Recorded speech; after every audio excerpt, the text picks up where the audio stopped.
After a car smashed into a restaurant, the owners are asking for help for one of their servers who saved a child. One cold front down, 2 more to go over the next week. I'll show you the rain chances and the temperature plunge ahead. Yes, I am a different type of Santa. I'm a very unique Santa. Ho, ho, ho, ho. But I am still just Santa. Texas Santa is having trouble meeting demand as families look for a Kris Kringle who can better represent their children and their community. But first this evening, scary moments in the Houston area after a small church bus crashed and flipped into an apartment building in East Harris County. The Harris County Sheriff's Office says multiple people were sent to the hospital. More than a dozen people, including children, were on board. It's not clear just yet what caused the crash. Deputies are also trying to figure out if anybody was inside the apartment building at the time of the crash. Well, we're updating you on last night's car crash into a restaurant in Round Rock. The staff is now asking for donations for their server who helped save the life of a little boy. We told you how a driver plowed into Gino's Italian restaurant on South Mays last night. Workers say a server pushed a child out of the way as the car came barreling through. Staff posted on Facebook today that the server suffered a broken leg and several stitches. They add that she's a mom to 5 kids. The restaurant is reopening tomorrow, even if in a limited capacity. And they're accepting gift cards to H-E-B and Walmart to help her get through the holidays while she's not able to work. New in-depth data out of the city of Austin late last week found serious crashes cut in half on roads with speed display readers. It's one of the measures in the city's Vision Zero program. That's the program designed to curb the number of serious and fatal crashes on Austin roadways. Officials say the speed sign technology aims to report drivers' speeds back to them and encourage them to slow down. For more on traffic trends found in the report, head to KXAN.com and click on this story. Right now, 10 to 17-year-olds in San Marcos can get a citation if they're out in public places at certain times, but that could soon change. Wednesday, City Council will vote on whether to renew its juvenile curfew ordinance. The evening curfew is between 11 p.m. and 6 a.m. Sunday through Thursday. There's also a daytime curfew Monday through Friday from 9 a.m. to 2:30 p.m. Supporters say this ordinance helps stop students from cutting class, while those against it say criminalizing young people is unnecessary and traumatizing. It is University of Texas night at the Trail of Lights tonight, and for anyone planning to drive down to the trail, organizers want to remind you that you do need to buy your parking pass online before you show up at Zilker Park. They tell us they've been having issues with people showing up trying to pay on site, and you can't do that. And a reminder, you can also buy Trail of Lights tickets online as well. The trail will be closed tomorrow night, but it will reopen Tuesday with free general admission. KXAN is a proud sponsor of the Trail of Lights, and we have more resources for you to plan your trip at KXAN.com. First warning weather with meteorologist Nick Bannon. Well, we had a cold front last night that brought us some showers and storms, and it cooled us off as well. And despite the cloudy start to the day for most of us, we managed a little bit of blue sky like we're seeing now in Buda from our Rockin' Dirt Yard camera. But temperatures are cooler. Most of us now in the middle and low 60s, even as chilly as the upper 50s in San Saba and Lampasas right now. And we're roughly 10 degrees, in some places even colder, 10 degrees colder than this time yesterday. So you're already feeling the chill, the first of many chills that are coming our way. Some patches of clouds around, plenty of them. They are going to be filling back in. So those of you enjoying a little bit of blue sky now, as we head into the evening, the clouds will start to take over. So partly cloudy to mostly cloudy here by 11. Temperatures only slowly dropping here tonight. Coming up in first warning weather, we've got more rain coming. We'll track multiple rain chances for you. The last warmth for a while before the coldest air of the season comes. All right, thanks, Nick. See you in a bit. Well, Christmas is 2 weeks from today, and Santa is working overtime, literally. A Texas company that hires Santa Claus and Santa's helpers for events says demand is outpacing supply. And as Vince Sims from NBC5 in Dallas tells us, the biggest demand is for Santas that don't fit that traditional look that so many of us know. Jingle bells, a jingle all the way. Oh, it's that special time of year. Jolly old St. Nick is starting to bring that Christmas cheer.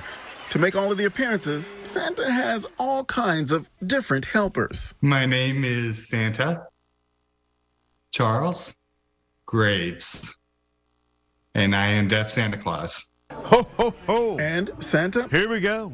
Larry Jefferson. All right, Merry Christmas, guys. Made a special appearance at the City of Duncanville Christmas party. Yes, I am a different type of Santa. I'm a very unique Santa. Ho, ho, ho, ho. But I am still just Santa. Diversity in Santa Claus plays an important role for children. Santa Charles felt the magic the first time he put on the red suit and signed to a child who was deaf. I could see the deaf children, their joy. It was a magical experience for the deaf children to see a deaf Santa Claus, someone who could sign. The need for more Santa entertainers in general is growing. Mitch Allen is the founder of HireSanta.com in Fort Worth. The demand is through the roof.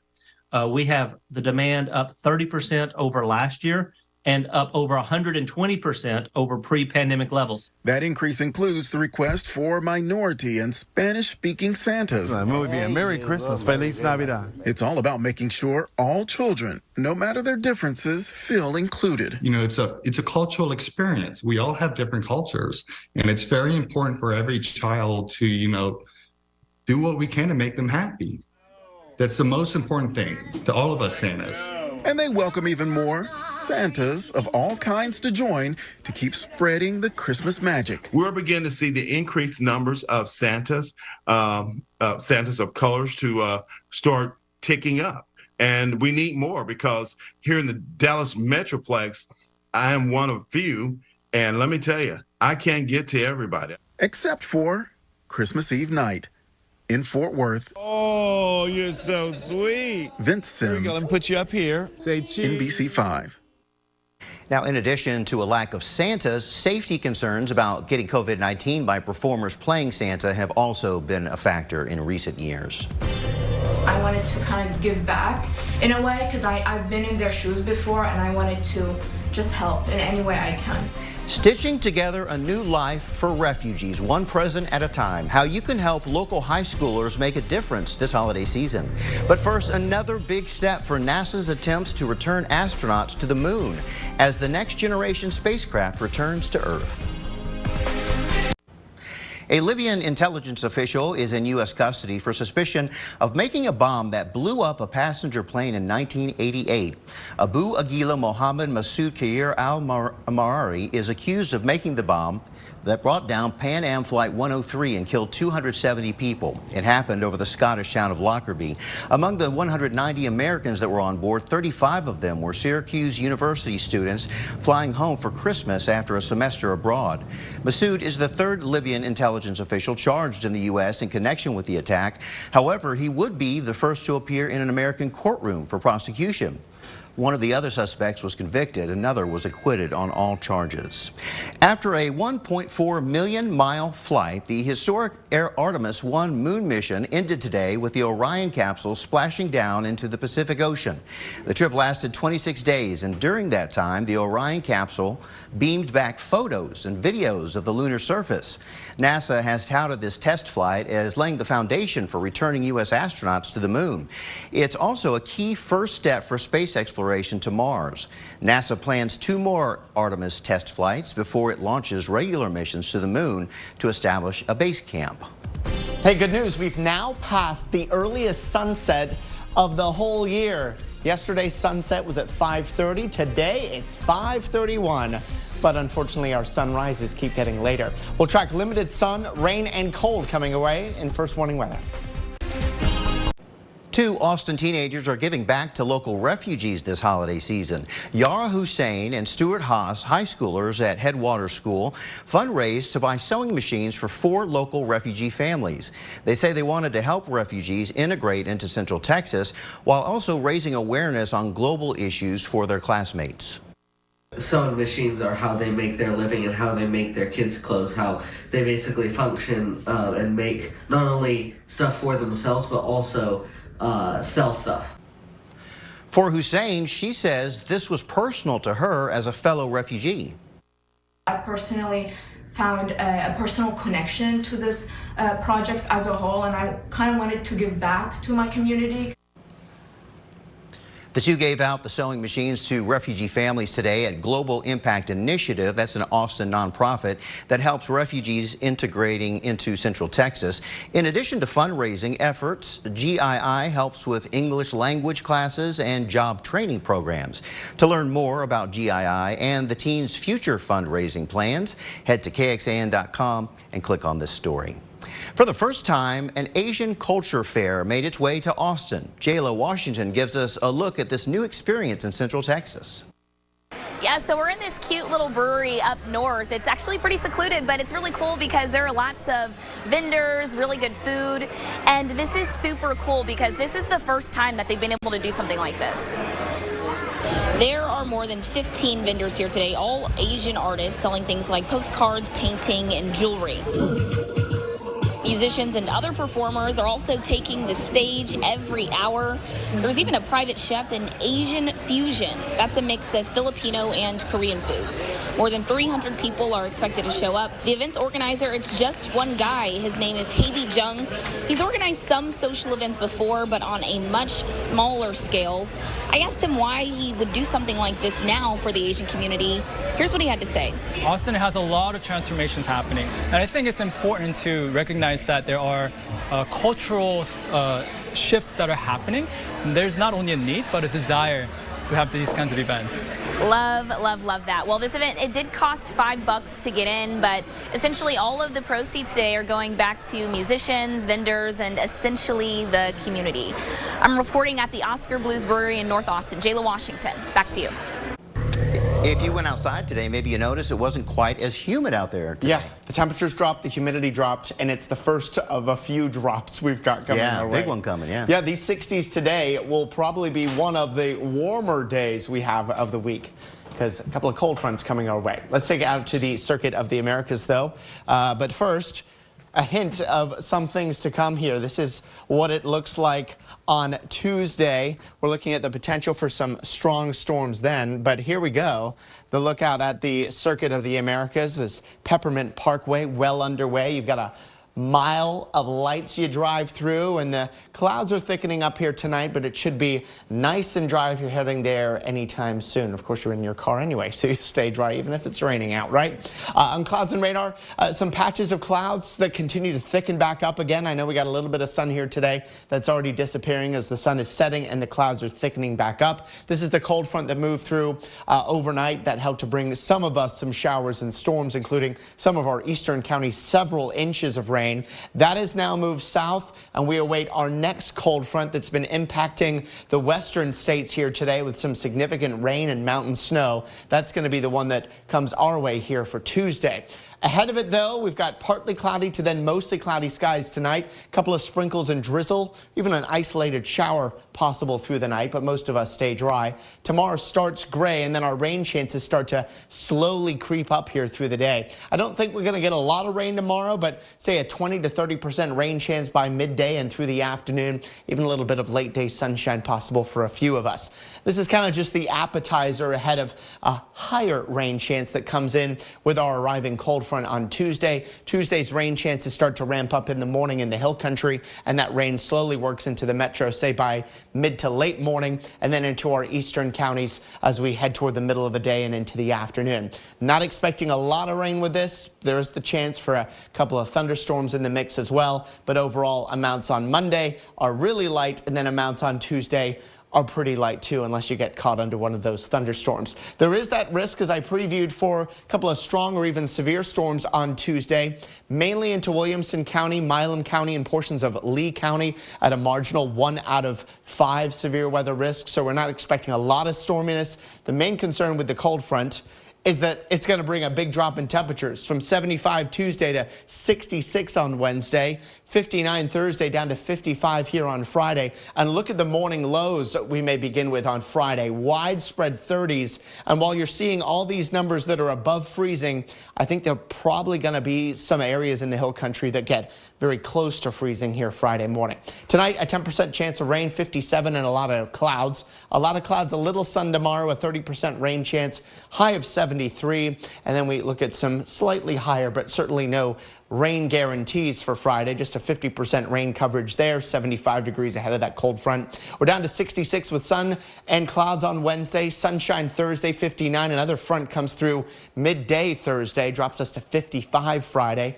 Low to mid 50s next weekend with a little bit of some rain chances, but nothing super impressive yet.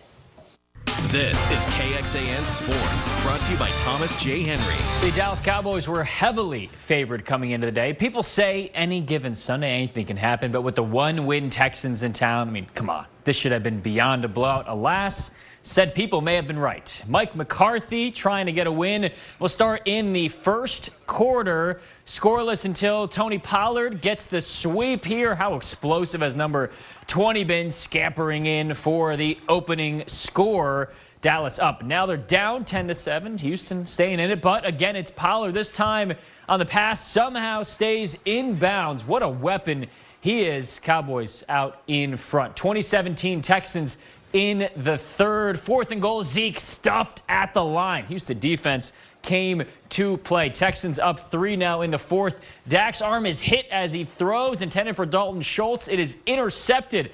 1st and goal for Houston, and they're already up 3. Dallas has to hold for at least a field goal. 4th and goal. And, yeah, that's probably not the best play call for Houston. Stuffed, a couple 4th and goals and no points to show for it. Then a great drive for Dallas in the final minutes. 3rd and goal. This time Zeke not stuffed. Finds pay dirt, and that would be the game-winning moment for the boys. 27-23, sure not pretty, but the Cowboys get the win. Houston next. They're going to host Kansas City, who's rolling again today. Dallas heading to Florida to face the Jacksonville Jaguars.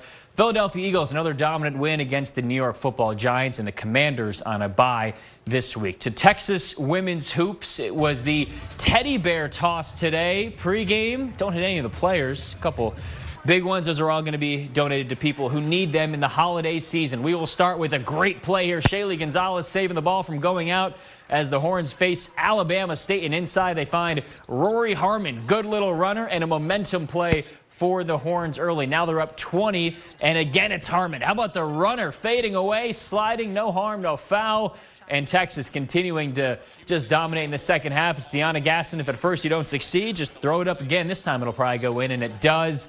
And then finally Sonia Morris with the runner. Texas rolls to a big Sunday matinee victory over Alabama State. Next, they're going to head on the road Tuesday to face a very good Jackson State team, a tournament team, a season to go. All right, still to come, Texas volleyball back in the Final Four. We will hear from the Longhorns on their emotion of their win next.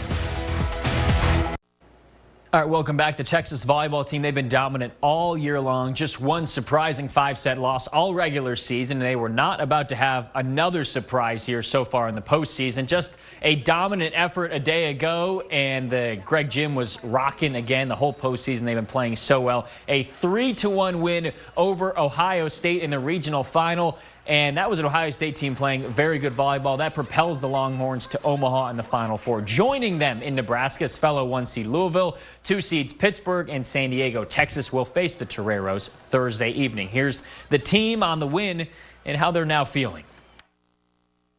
Super proud to be back at the Final Four. It's super hard. I know our program has been accustomed to doing that, but this group's put a lot of hard work into it, and I'm just so happy that we get to be together again.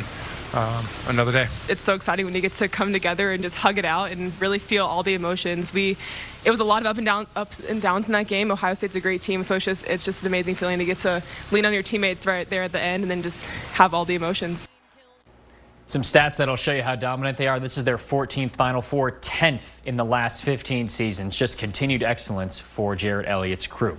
In high school football, what a weekend it was for 2 area schools. A lot of emotion. Wimberley, they won Friday in a thriller at the Alamo Dome over Cuero, coming back to win to earn a spot in the state title game. Then yesterday in that same venue, Vandergrift had a game-winning kick in the final seconds against Katy to win. So Wimberley is going to play Friday at 11 a.m. against Carthage at Jerry World, and then Vandergrift Saturday at 3 against DeSoto. A couple area teams with a chance to bring home some hardware. We will be right back. Nick is back to tell us what's in store for your Monday. Yeah, just a few showers possible tomorrow. The highest chance for that's going to come later in the day, although we do jump from the 60s back into the 70s again. All righty. Thanks for watching, everybody. Have a great evening. We hope to see you right here after football.